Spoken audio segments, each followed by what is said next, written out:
मित्रांनो, क्रिकेटच्या मॅचमध्ये विराट कोहलीचे ॲव्हरेज किती आहे हे आपण पाहतो. पण हे ॲव्हरेज म्हणजे नक्की काय? गणिताच्या भाषेत यालाच म्हणतात सांख्यिकी. नमस्कार, मी आहे तुमची मराठी लेक्चरवाली आणि आज आपण सांख्यिकीमधील सरासरी आणि वारंवारता या दोन संकल्पना अगदी सोप्या भाषेत शिकणार आहोत. तर विद्यार्थी मित्रांनो, सरासरी म्हणजेच काय?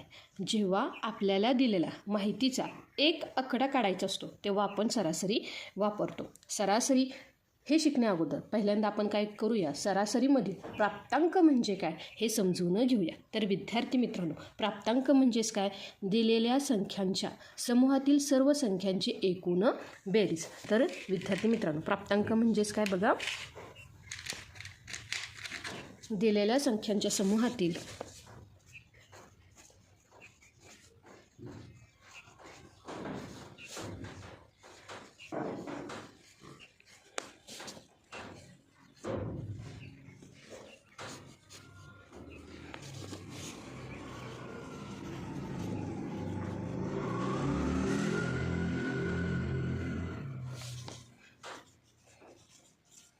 सर्व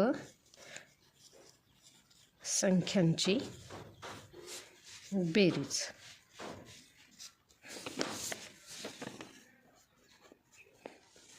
तर विद्यार्थी मित्रांनो, ही जी काही सरासरी आहे हे आपण कशावरून ठरवतो? तर त्यामध्ये असणाऱ्या प्राप्तांकावरून. तर ह्यासाठी सरासरीचं सूत्र आहे. काय आहे बघा, सरासरी बरोबर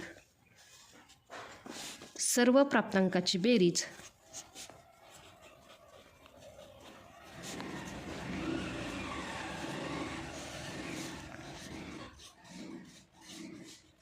भागिले एकूण प्राप्तांकाची बेरीज.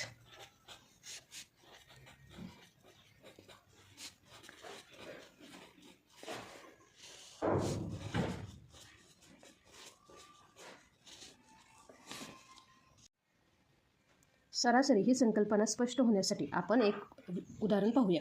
बघा विद्यार्थी मित्रांनो, काय दिले? एका फलंदाजाने 5 सामन्यात अनुक्रमे 40, 50, 60, 30 आणि 20 धावा केल्या. तर त्यांच्या धावांची सरासरी किती? तर विद्यार्थी मित्रांनो, फलंदाजाने जे काही सामने खेळले ते किती आहेत रे? तर सामने किती आहेत रे?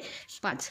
आता बघा, 5 सामन्यामध्ये त्याने एकूण किती धावा केलेल्या आहेत हे काढण्यासाठी पहिल्यांदा हे जी काही धावांची बेरीज आपण करूया. तर बघा, ती बेरीज काय येईल? त्यासाठी बघा, 40 अधिक 50 अधिक 60 अधिक 30 अधिक 20. बघा, जर मी बेरीज केली तर काय येणार आहे बघा, 60 अधिक 40 100, त्यानंतर 50 अधिक 30 80 अधिक 20 म्हणजेच एकूण त्या फलंदाजाने किती धावा केल्या रे? 5 सामन्यामध्ये एकूण मिळून 200 धावा केल्या. एकूण सामने झाले 5. तर आपल्याला सरासरी काढायची. तर ह्यासाठी मी काय मग करते बघा, जे काही सरासरी आहे ह्या सरासरीचं सूत्र लिहिते. काय आहे बघा सरासरीचं सूत्र? तर सरासरी बरोबर सर्व प्राप्तांकांची बेरीज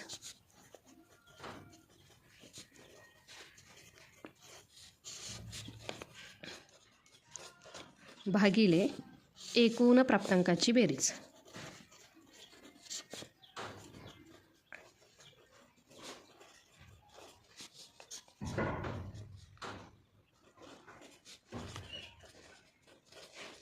तर विद्यार्थी मित्रांनो, जे काही सर्व प्राप्तांक आहेत ह्या सर्व प्राप्तांकांची बेरीज किती आहे रे?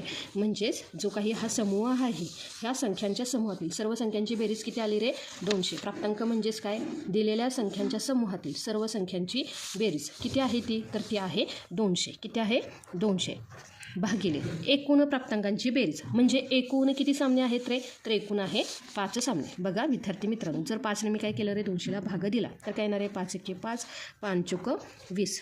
भाग लागला शून्याचा. म्हणजेच त्या फलंदाजाची जी काही सरासरी आहे ती किती आहे रे? 40. किती आहे? 40. लक्षात आलं का विद्यार्थी मित्रांनो? आता बघा, दुसरी संकल्पना आहे वारंवारता वितरण सारणी. बघा विद्यार्थी मित्रांनो, जेव्हा माहिती खूप मोठी असते तेव्हा ती वाचायला सोपी जावी म्हणून आपण काय करतो रे? ही वारंवारता सारणी तयार करतो. यात वारंवारतामध्ये काय असतात रे? ज्या काही ताळ्याच्या खुणा म्हणजेच टॅली मार्क महत्त्वाचे असतात. काय आहे? वारंवारता सारणी तयार करण्यासाठी आपण जे काही ताळ्याच्या खुणा करतो, काय करतो बघा, ताळ्याच्या खुणा, त्याला आपण टॅली मार्क असेही म्हणतो. तर वारंवारता वितरण सारणी ही संकल्पना स्पष्ट करण्यासाठी काय करूया, एक उदाहरण पाहूया. बघा काय आहे, एका वर्गातील 10 मुलांचे वजन किलोग्रॅममध्ये खालीलप्रमाणे आहे. बघा हे 10 मुलांचं वजन आहे, किती दिलं आहे, 20, 22, 20, 25. त्यानंतर पुन्हा हेच आकडे आपल्याला रिपीट होताना दिसतात. तर आता बघा जी काही वारंवारता वितरण सारणी आहे, ही सारणी कशी बनवायची. आता बघा आपल्याला काय दिले रे, तर वर्गातील मुलांचं काय दिले, वजन. त्यानंतर आपल्याला काय करायचं आहे, वारंवारता काढायची. लक्षात आलं का. तर बघा इथं पहिला जो काही रकाना आहे, या रकान्यामध्ये काय करते रे, मी लिहिते वजन. काय आहे, वजन. त्यानंतर इथे दुसरा जो रकाना येणार आहे, तो काय येणार आहे, ताळ्याच्या खुणा. काय येणार आहे, ताळ्याच्या खुणा. आणि जो काही तिसरा रकाना आहे, त्या रकान्यामध्ये येणार आहे वारंवारता. वारंवारताला आपण फ्रिक्वेन्सी असंही म्हणतो. लक्षात आलं का. त्यासाठी मी इथे कंसामध्ये लिहिते एफ. लक्षात आलं का. तर बघा आता वजन किती आहे रे, तर इथे दिसते 20, 22 आणि सगळ्यात मोठी जी संख्या दिसते किलोग्रॅममध्ये ती किती आहे रे, 25. तर बघा इथे मी काय केलं, इथं लिहिले 20, त्यानंतरनं 22 किलो, त्यानंतरनं काय आहे रे, 25 किलो. आता बघा 10 मुलांचं वजन आहे, तर ह्यासाठी मला काय करायचे, ताळ्याच्या खुणा करायच्या. म्हणजेच काय, तर बघा ताळ्याच्या खुणा करण्यासाठी एक उभी रेष अशी देतात. बघा इथे आहे 20. आता 20 ही संख्या मी केली, ही घालवते आणि इथं मी काय करते रे, एक रेष देते. ही काय झाली आपली टॅली मार्क किंवा ताळ्याच्या खुणा असे त्याला आपण म्हणतो. त्यानंतर अजून 20 कुठं आहेत रे, तर 20 इथे आहेत. हे 2, हे 3 आणि हे 4. लक्षात आलं का. म्हणून इथे पहिली रेष मी दिली. तर आता किती रेषा राहिल्यात, 1, 2, 3. 1, 2, 3. लक्षात आलं का विद्यार्थी मित्रांनो. म्हणजेच 10 मुलांपैकी ज्या चौघांचं वजन किती आहे रे, 20 किलोग्रॅम. किती आहे, 20 किलोग्रॅम. म्हणून इथे मला काय लिहायचं आहे बघा, वारंवारता किती आहे रे, 4. किती आहे बघा, 4. लक्षात आलं का.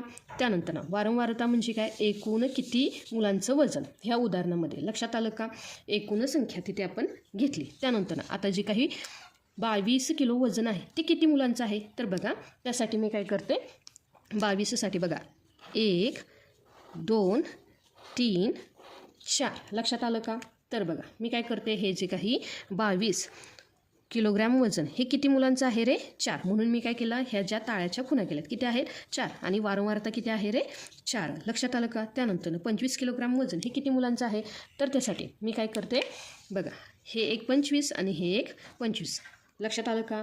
जे काही आपल्याला उदाहरण दिलं होतं 10 मुलांच्या पैकी, तर ते किती आहे, 25 किलोग्रॅम वजन हे किती आहे रे, तर ह्यामध्ये हे 25 एक आणि हे 2. म्हणून इथं मी काय केलं रे, 2 रेषा काढल्या. तर वारंवारता किती आली बघा, 2. जर मी ह्याची बेरीज केली म्हणजेच काय, एकूण केलं, तर ते एकूण किती येणार आहेत रे, एकूण म्हणजेच इथं यन, तर ते किती येणार आहे, 4 अधिक 4 बरोबर 8 अधिक 2 बरोबर 10. लक्षात आलं का. म्हणजेच जे काही 10 मुलांचं वजन किती आहे रे, 10 मुलांपैकी 4 मुलांचं वजन हे 20 किलो आहे. त्यानंतर आणखी 4 मुलांचं वजन हे 22 किलो आहे. तर उरलेल्या 2 मुलांचं वजन हे 25 किलो आहे. आता बघा विद्यार्थी मित्रांनो, जेव्हा आपण ताळ्याच्या खुणा करताना जर 5वी खूण करायची असेल तर काय करायचं, ही जी काही 4 आहे ह्याला काय करायचं रे, आडवी रेघ मारून हा काय करायचा रे, संच पूर्ण करायचा. लक्षात आलं का विद्यार्थी मित्रांनो. वारंवारता म्हणजे काय, की 20 हा अंक किती वेळा आला आहे ती संख्या. लक्षात आलं का.